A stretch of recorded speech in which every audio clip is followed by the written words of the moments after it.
Welcome back to this video. In this video, I will show you on how to remove lock screen password from your Redmi Android phone.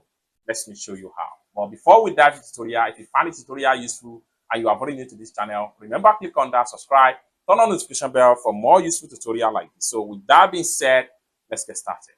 Very first thing you want to do, let's say for instance, I want to access this particular Redmi right here. I'm going to enter the lock password and I'll hit on enter.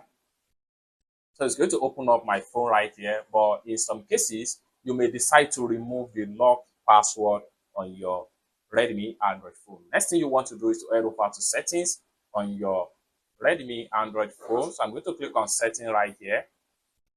After you open up your setting, next thing you need to do is to simply scroll down. Continue to scroll down, continue to scroll down until you get to security and privacy. Click on that. Then it's going to take you right here. Next thing you need to do is to scroll down again. Scroll down and go to device unlock. Click on that. It takes you right here. Next thing you need to do is to click on screen lock.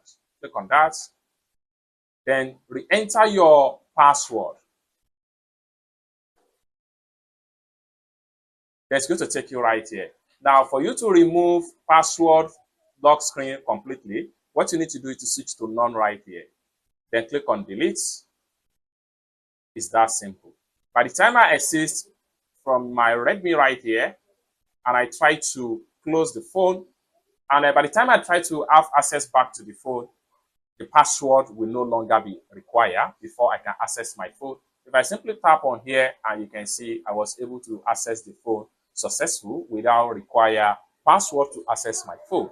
It's that simple. So you can close it back again, turn it on, close it back, and let's check it out in a few minutes later, and let's check it out again. You can see password does not require again. It's that simple. For more tutorial, tips and tricks on how best to use your Redmi Android phone, consider to subscribe.